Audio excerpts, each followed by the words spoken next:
नमस्कार मैत्रिणींनो, रंजना किचनमध्ये तुमचं अगदी मनापासून स्वागत आहे। आज आपल्याला बनवायची आहे डाळीपासून 3 डाळींची रेसिपी। अगदी झटपट होते, तोंडाला चव देते। तुम्हाला जर भाजी नसली तर ही डाळ नक्की करून पहा खानदेशी पद्धतीत। त्यासाठी मी कुकरला 3 डाळी मिक्स करून वाफवून घेतलेली आहे। मसूर डाळ, मूग डाळ आणि तूर डाळ। आता शिजवून घेतल्यामुळे पाणी आटलेलं आहे आणि आपली डाळ शिजलेली आहे। आता त्यामध्ये थोडंसं ग्लासभर पाणी घालून हलवून घ्यायचं आहे व्यवस्थित, म्हणजे आपल्या डाळी थोड्या मोडल्या जातील आणि घट्टपणा येईल। आता हलवून घेतल्यानंतर व्हिडिओ पुढे संपूर्ण पहा। आपल्याला छान अशी खानदेशी पद्धतीत आमटी बनवायची आहे।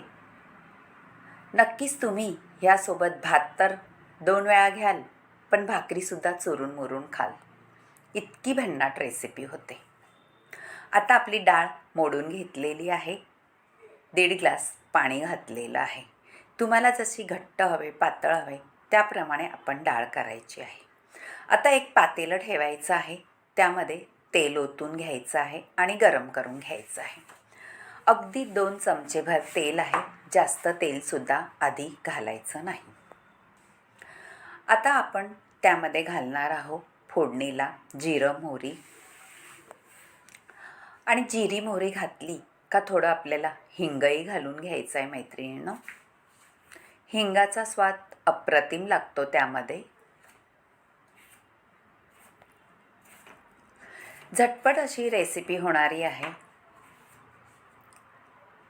हे पहा, जिरी आणि मोहरी तडतडायला लागलेली आहे आणि हिंगसुद्धा फोडणीत घातल्यामुळे सुगंध अगदी घरभर पसरलेला आहे। आता लसणाच्या पाकळ्या भरपूर घातलेल्या आहेत, त्यासुद्धा ठेचून घातलेल्या आहे। कढीपत्ता घातला आहे आणि तेलामध्ये परतून घ्यायचं आहे, म्हणजे लसणाचा स्वाद सगळ्या डाळीला आपल्या लागणार आहे। वाटायचे काही गरज नाही लसूण। आता लसूण छान परतून लाल जरद झालेला आहे, तर आपल्याला घालायचा आहे कांदा फोडणीला। मैत्रिणींनो, मोठा एक कांदा आहे तो घातलेला आहे। हे पहा, कांदा छान परतून लाल जरद झालेला आहे। आता टमॅटोही घालून घेऊ। टमॅटो मऊ होस तोपर्यंत आपण परतून घ्यायचं आहे आणि काही बेसिक मसाले आपल्याला घालायचे आहेत। डाळ शिजलेली आहे, त्यामुळे अजिबात आपल्या आमटीला वेळ लागणार नाही। अशी आमटी केली तर तुम्हाला भाजीचीही गरज लागणार नाही। आता आपला टमॅटोही छान मऊसर झालेला आहे, तेलही सुटलेलं आहे कांदा आणि टमॅटोला। आता आपण मसाले काय घालायचे पाहू। गरम मसाला घातलेला आहे, थोडीशी कांदा लसूण मसाला, घरगुती मसाला आणि हळद घालायची आहे। आता चवीनुसार आपल्याला मीठही घालायचं आहे। त्यापूर्वी आपण थोडासा मसाला आपला घरगुती तोही घातलेला आहे, गरम मसाला, आणि आपल्या कांदा टमॅटोमध्ये छान मिक्स करून घ्यायचं आहे, परतून घ्यायचं आहे, म्हणजे मसाल्याची चव अप्रतिम येते तेलात परतल्याने।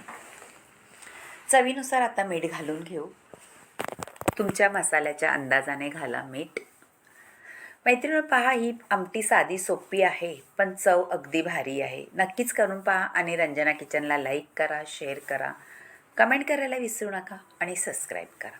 आता आपली डाळ शिजलेली ओतून घ्यायची आहे आणि वर खाली हलवून घ्यायची आहे आणि घट्ट पातळ किती आहे ते पाहायचं आहे। जास्त घट्ट असली तर पाणी ओतून घ्या थोडंसं। ही आमटी आपल्याला 8-10 माणसांसाठी बनवायची आहे, म्हणून जास्त घट्ट आहे असं वाटतंय मला। आता मी पाणी ओतून घेणार आहे, त्याच्यामध्ये 2 ग्लासभर आपल्या कुकरच्या भांडं विसळून घेणार आहे। हे पहा, आता एवढी तुम्हाला जर पातळ वाटत असली तर अजिबात पातळ होणार नाही, डाळीला उकळी आली का छान घट्टपणा येतो आणि तरीही छान सुटणार आहे.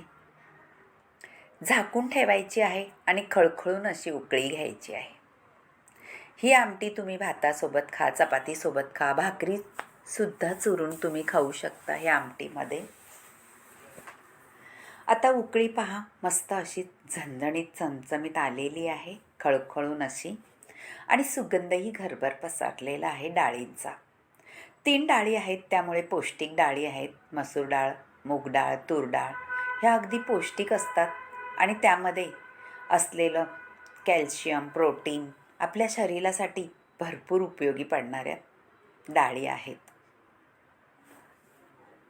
डाळ म्हटली का मोठं छोटं सगळ्यांना आवडणारा डाळ भात, आमटी भात अशी रेसिपी आहे.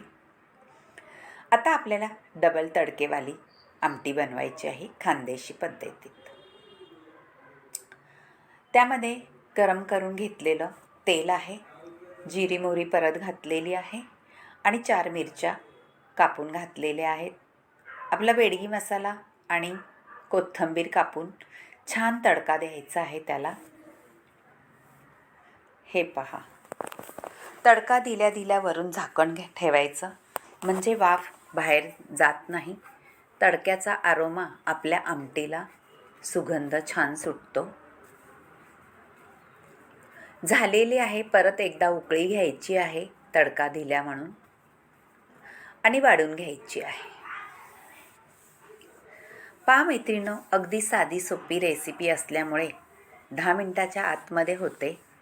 फक्त कुकर लावून घ्या आणि डाळ शिजवून घ्या, म्हणजे झटपट आपली ही रेसिपी तयार होते. नक्कीच एक कमेंट कळवा, आवडली तर लाईक करा, शेअर करा. तुमच्या मैत्रिणींसोबतसुद्धा हा व्हिडिओ शेअर करा. त्यांनाही आवडली तर कमेंट करायला सांगा आणि सबस्क्राईब केलं नसेल तर सबस्क्राईब करा. झालेली आहे. आता वरण किंवा आमटी, डाळ काहीही म्हणू शकता आणि खानदेशी पद्धतीत केलेली असल्यामुळे तुम्हाला नक्कीच आवडेल अशी चटकदार आमटी झालेली आहे. बाय मैत्रिणो, भेटूया आपण अशाच नवनवीन रेसिपीमध्ये. तोपर्यंत मला नक्कीच तुम्ही लाईक करा, शेअर करा, कमेंट करायला विसरू नका आणि सबस्क्राईब करा. आणि आमटीचा छान भाताबरोबर भुरका मारा. चुरून मुरून खाल्ल्याने पोट नक्कीच भरतं आणि ताकदही तेवढीच वाढते. झालेली आहे. Bye bye. भेटूया आता आपण अशाच नवनवीन रेसिपीमध्ये. तोपर्यंत डाळीचा स्वाद घ्या किंवा आमटीचा. Bye bye. भेटूया पुढच्या रेसिपीत.